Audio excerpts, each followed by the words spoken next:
All right, insight 149. Sure enough, you might look at a woman's body and think to yourself that, it is beautiful. If you do not start fantasizing about your possible interactions with her, then you will not be aroused.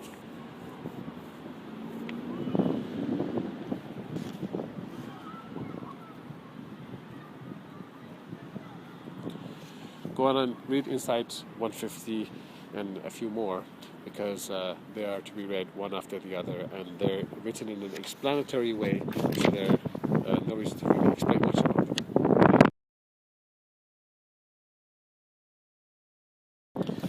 Insight 150. Also, it is possible for you to be aroused without fantasizing. This is because thoughts occur very quickly, and you might be fantasizing or thinking about it without knowing consciously that you actually did fantasize.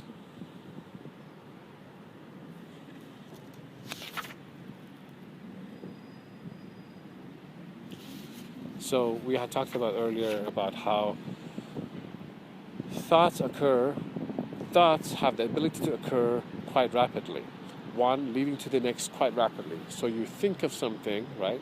Something occurs, or you think of something, and this thought connects to another thought, to another thought, to another thought very rapidly, and ends up with sexual arousal or sexual thoughts of sex, and you get aroused.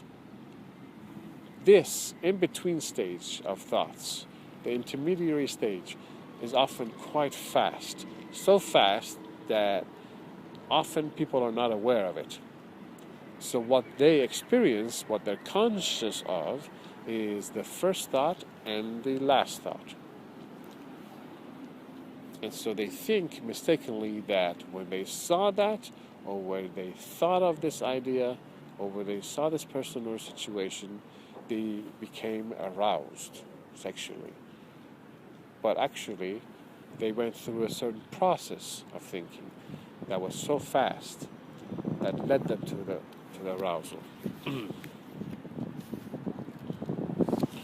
This is where it says, also it is possible for you to be aroused without fantasizing. This is because thoughts occur very quickly, and you might be fantasizing or thinking about it without knowing consciously that you actually did fantasize. Got it?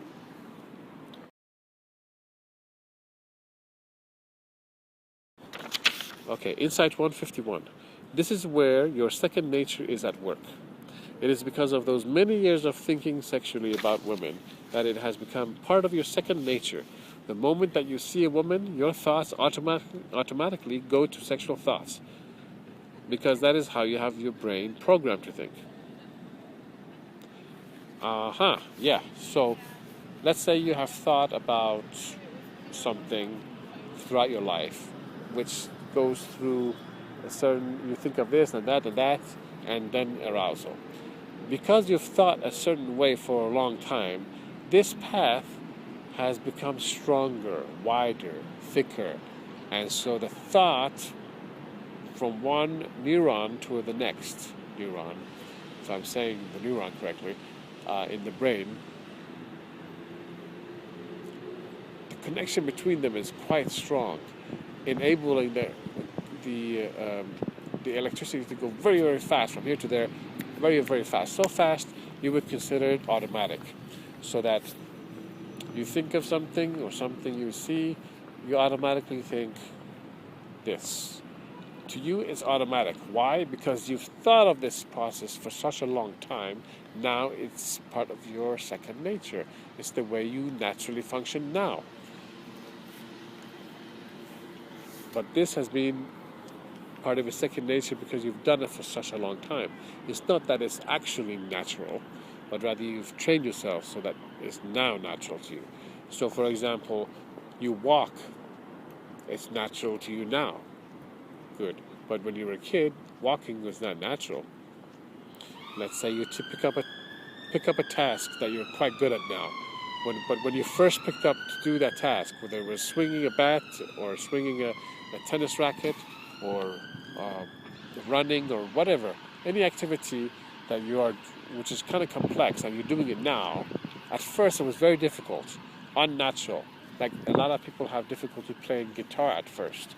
their left hand feels so unnatural. They wonder how it's even possible for anybody to play the guitar. It feels so unnatural. But after many, many years of practice, this becomes natural. It becomes their second nature. It is not that it's natural. It's just you change your mind so that now it's programmed. This is like a software. Now you know how the program works. It's programmed. You're programmed. It's not that it's natural, but it's natural to you now because you got the software going. You got the program. So I'm going to read under the explanation. If you have been thinking sexually for many years, then your thinking about sex becomes super fast. This has both a mental and a physiological reason, meaning there's a physical reason for it. If you think a certain way for a long time, your mind naturally adapts to be very proficient, means very good, at recalling that particular viewpoint, plus all its associations, and whatever it is connected to.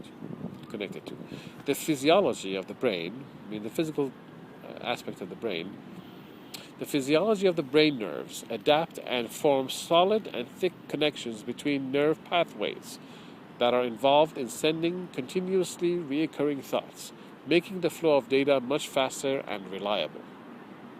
There you go. That's why it seems to you natural, because it's an automatic, because the thoughts are occurring so fast and has been done for such a long time that it's like super fast and quite often automatic.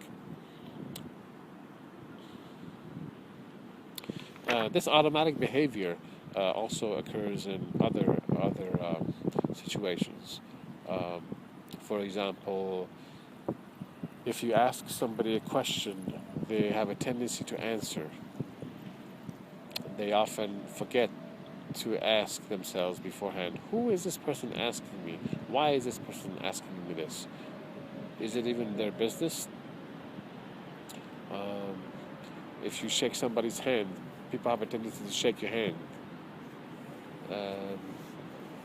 People have a tendency to say excuse me, or follow certain ways of behaving when they've done that type of behavior for such a long time, such as hello, somebody says hello. Often it's an unconscious response, an automatic response. It's been done over and over so many times that somebody says something, gives the first part, you give the second part, the response to it, because it's an unconscious act. It's been done such a long time that you're able to easily fall into unconsciously responding.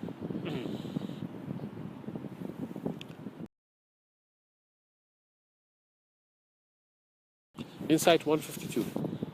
It will remain that way until you consciously make continuous efforts to change your thoughts and feelings.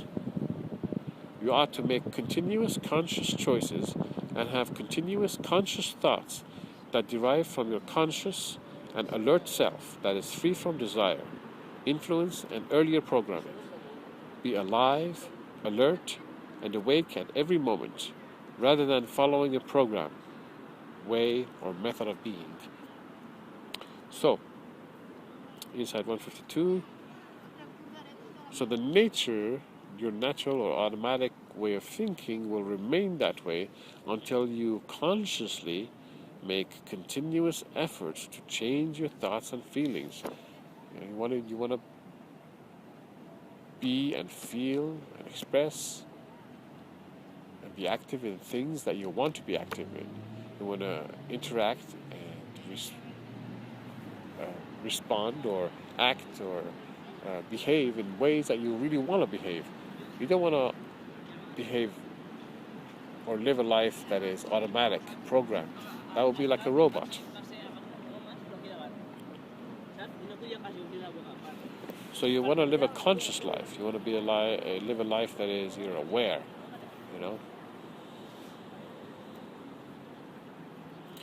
And that means being and living a life that is alert, awake, alive at every moment, rather than following a program.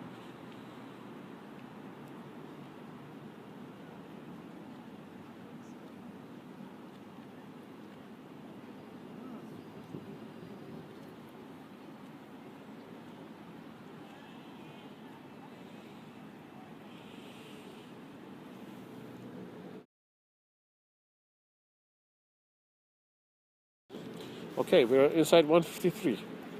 Just as looking at a tree is beautiful and pleasing to the eye, and just as the face and body of a deer, an animal, is pleasing to the eye, similarly the body of a human being is beautiful and pleasing to the eye.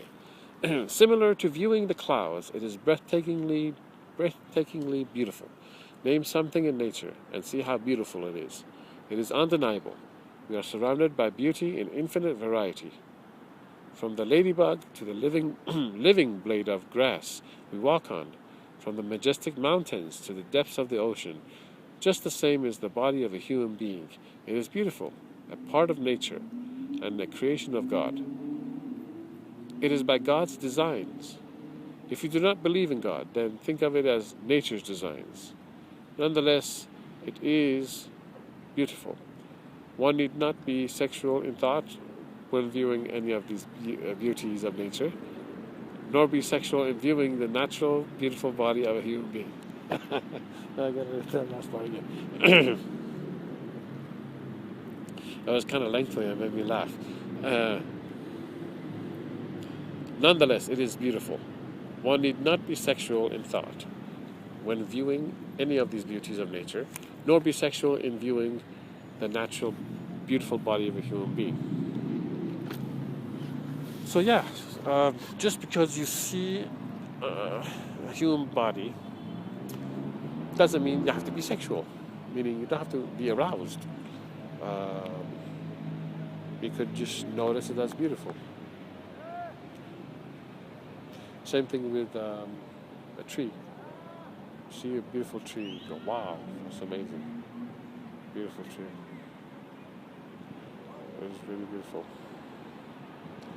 It's amazing. So, in the same way, when you see a beautiful woman or man, you can see the body and see it as, you have the ability to see it without being aroused. You can see it and see it as something beautiful, like when you see a flower, the grass, the green, lush green grass, bright, lush green grass, alive, lush, soft green.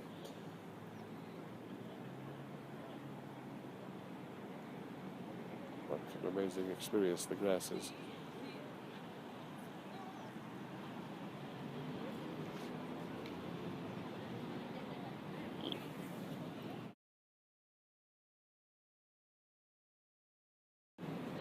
Insight 154. You could practice looking at food and admiring it without wanting to eat it. This practice requires you to be aware of other realities, truths, and things in life, which provide the whole perspective. While you are looking at the food, in order for you not to lose perspective of where you are, who you are, and what you are trying to do in life.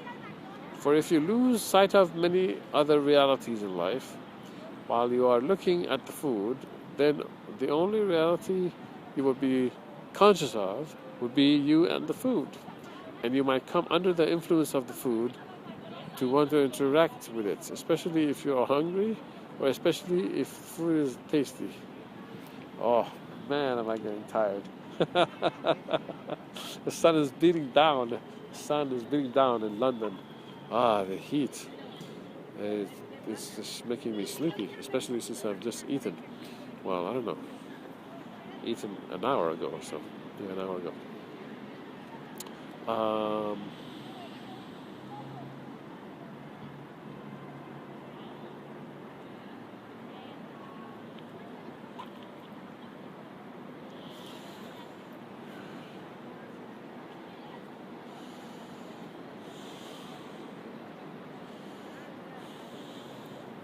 Thank you, God.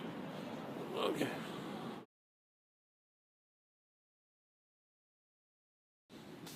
Insight 155. Contemplation on issues, such as having sex with anyone we want and numerous partners, ought to be analyzed alongside the larger picture of life, enabling you to not succumb to the desire of interaction with various objects, issues, and realities that, when seen in a limited view, might be seen as beneficial, but when viewed from a larger perspective, might be seen as non-beneficial and even dangerously harmful. So in the in the things viewed from a limited perspective, with might be seen as enjoyable, wonderful, um, so many benefits, pleasurable, etc. But when seen in a larger perspective, then it's seen as just plain stupid, dangerous, and flawed. Many negativities with it. So give you an example. There's some people who steal. Immediately they might think, "Oh, this is good. If I can get away with it, then no harm done to I benefit." And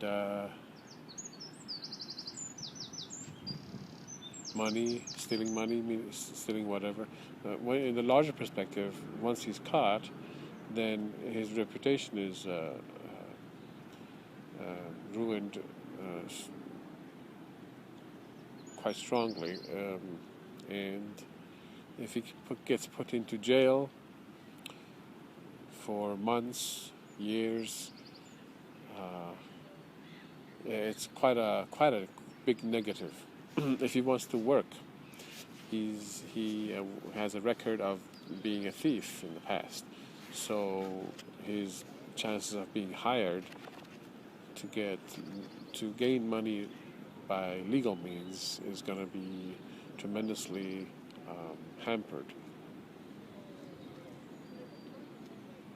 So, same with sexual interactions. So, at first it seems beneficial because that's what is presented in various sexual presentations, to have a group of people to interact with on a sexual manner. Seems extremely enjoyable and wonderful, and but when you really look at it in actual reality, you realize it's not such a great idea at all. In fact, because you will be aware, if you're in an actual situation like that, if it's actual, you're not going to be all gung-ho about it. You'll be thinking, oh, I wonder if this person is diseased, and that person, and your interactions with others will be very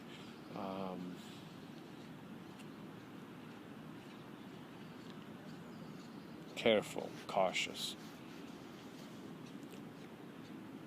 Why? Because there are many people who are diseased, and you're going to catch a disease and ruin your sex life for the future. So imagine you're having a sexual interaction with your wife for years, to the end of your life. You're having sexual interaction with your wife, and this is innumerable times. Why ruin that for a chance of having a sexual interaction with some person who may be diseased? Okay. Gonna read the explanation. Fantasies such as having sex with anyone we want and many other such fantasies ought to be looked at practically, meaning in reality. The fantasy has to be looked at realistically. The disadvantages, possibilities, and dangers of such fantasies will be made apparent once looked at realistically. In this case, the dangers of diseases, unwanted progeny, meaning having extra kids, and disrespect to families, etc., are very apparent. What is meant by limited view is the small perspective.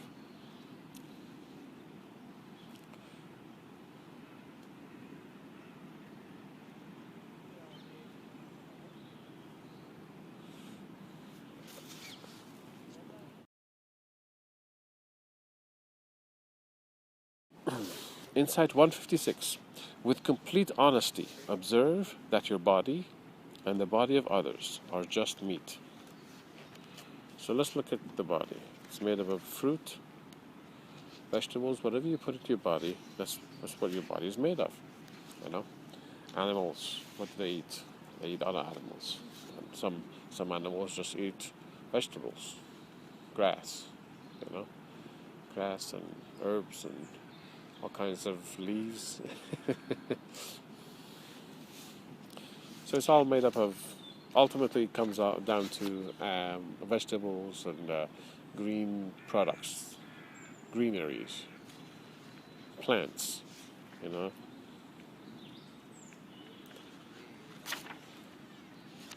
So look at it honestly. It's just made up of plant material. This body is an instrument made up of plant material, designed in this manner. Under the explanation, I give the example of: do you look at the grass on the and the plants sexually? No, it's a plant. Try to view things honestly as possible in different perspectives, in a very real manner. This is just an instrument, a different design.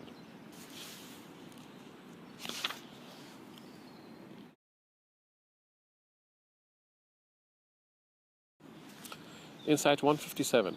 The body is 75% water. Those who think in physical terms and consider their body to be themselves. This fact shows that they are actually only 25% of what they think they are. So let's say you weigh 100 pounds or 100 kilograms, whatever. You really weigh 25. Wow. Wow. Because 75% of it is water, as an example, you know. A small example. Be willing to reevaluate what you consider to be real or true. Otherwise, deeper truths will remain a mystery for you. You can't go through life having only one perspective. You have to, it's important for you to, trying to stay away from the word have. You have to, you should, all these things. No, it's important for you to look at things from various perspectives. Just so you get an idea of any object, person, or situation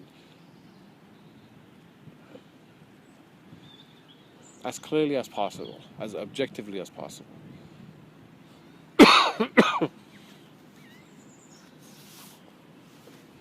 I'll read a little bit about the explanation.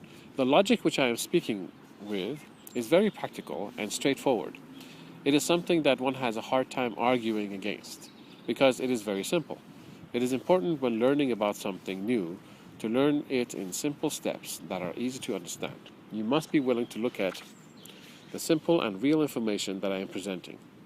It is important for you to see its validity, meaning its truthfulness. And once you know it's true, once validated, to know it to be your own truth. And for you to base your reality on the truths that you have seen to be valid. Test what I am saying. Question it logically and simply. Over the years, I have met many people who argue with partial logic. Wow, many people argue with partial logic. Often it's because they want to win an argument. It seems like. I'm not in their head, but what are they talking about? Okay, so over the years I've met many people who argue with partial logic. That way of thinking is not helpful. It is as if they do not know how to think properly.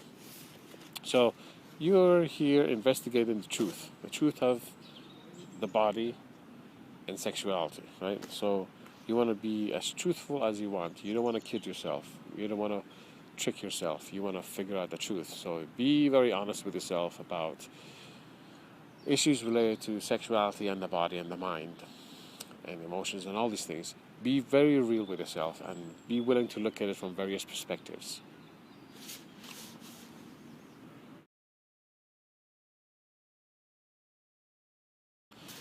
Insight 158. When you are in a situation where you are able to be intimate with another person, so when you're in a situation where you're able to be intimate with another person, view the situation clearly as it really is. Here you are in a situation whereby you are able to, by means of the instruments of your bodies, express affection, deep true love, caring, etc. to the other person. You are able to give meaning to every glance, touch, and physical sensation. It's a big thing.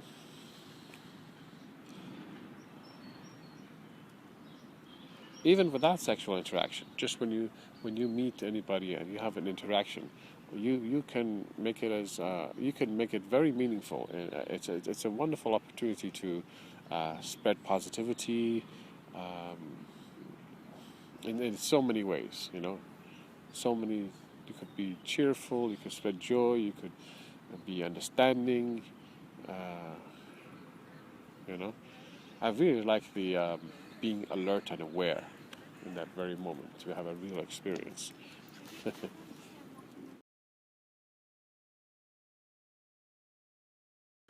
Insight 159. In this situation, it is no longer the physical sensations of the senses that rule the mind, but rather it is you, through your mind, controlling the senses. You, through the mind, use the senses and the body to express the idea of love, caring, understanding, and acceptance. Here's something extra for Insight 159. So often what happens in sexual interaction is that people get carried away with their passions, They're as if driven. They're not doing the driving, they're driven by this insatiable, meaning they cannot satisfy this lust. They must be satisfied. Oh God, it's like a out of control. Driving a car is out of control. Okay, so what I'm talking about is the reverse of this. You're being conscious and aware. You're in charge, and you're using the instruments of your body in a conscious manner to express how you feel about the other person. You're not driven, but you drive. You're the one controlling and determining how you're going to use your body to express how you feel about the other person. Very beautiful.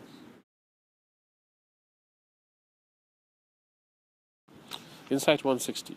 Touching the person's body could be merely to understand their body and how it functions. It could also be a combination of how you feel about the person, plus wanting to experience and get to know their body. So when you come in contact with anything, visually you come in contact, by smell you come into contact, hearing you come into contact, by touch you come into contact, by observing, meaning understanding, analyzing, you come into contact with various things that we are, things, persons, and situations, right? What are we doing? We're getting to learn about the persons, the people, the situations, the objects. We're getting to learn, we're getting to know about these things. So this touching is an act of knowing, getting to know, getting to experience. Both it's a possibility of both, one knowing and also which is experiencing, knowing, as well as a way to express how you feel about the other person. Very good.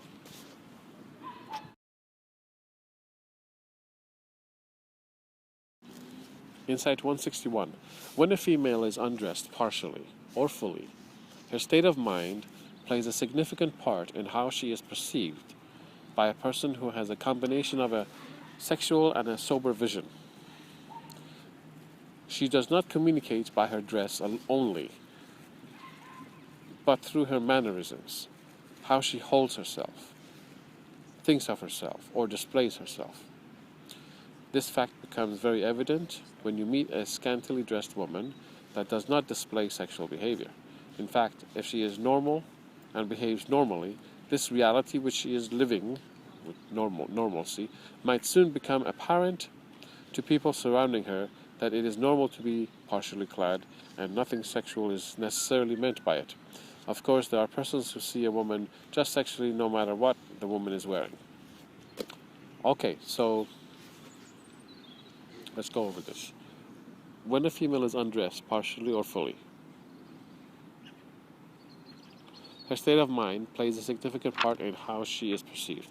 This is true also when a female is fully clothed. Her state of mind about herself plays an important part, a significant part.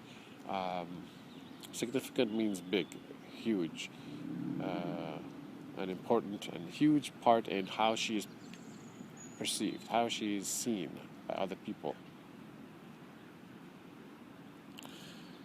Now, other people could be, you can have a person who has the ability to see a person sexually, so he's sexually driven, also able to see soberly, right?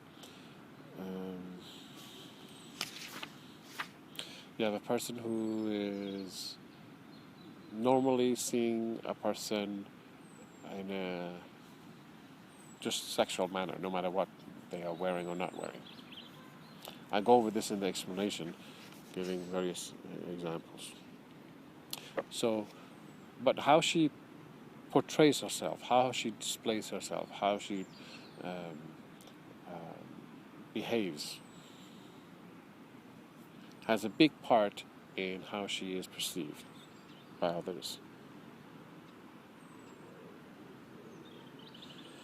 This reality, this fact becomes very evident when you see a woman who is scantily dressed or even nude, and the way she behaves is non-sexually. She doesn't have any, she's not displaying any sexuality, any form of sexual behavior towards any persons. She is just normal. As an example, you see that in some Aboriginal settings, native settings around the world, where some women are scantily dressed. They don't necessarily behave or exude, give off any sexual vibe. They're just normal. And you get to learn and understand that, hey, it's normal to be like that in their culture. I remember seeing a calendar.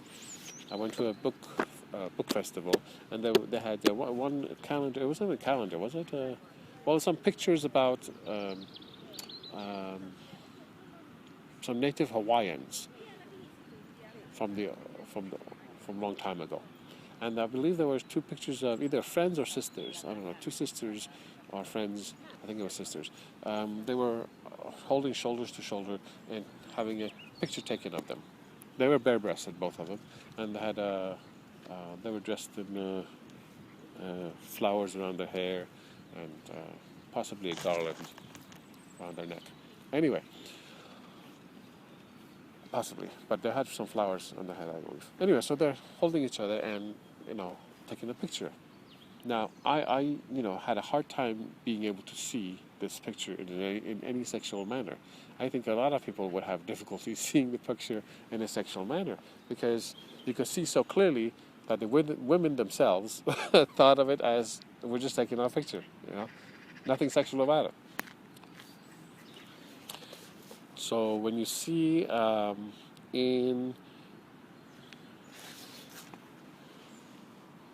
when you see a picture in a calendar, or when you see a picture of a lady fully dressed or scantily dressed, or however she is, or nude or whatever, and she's just taking a picture with some sort of seductive stance, then you realize, when you compare this picture with the other picture of the Aboriginal two sisters, how significant it is, what the state of the mind of the individual who's the picture is being taken of, so it's a huge part of it.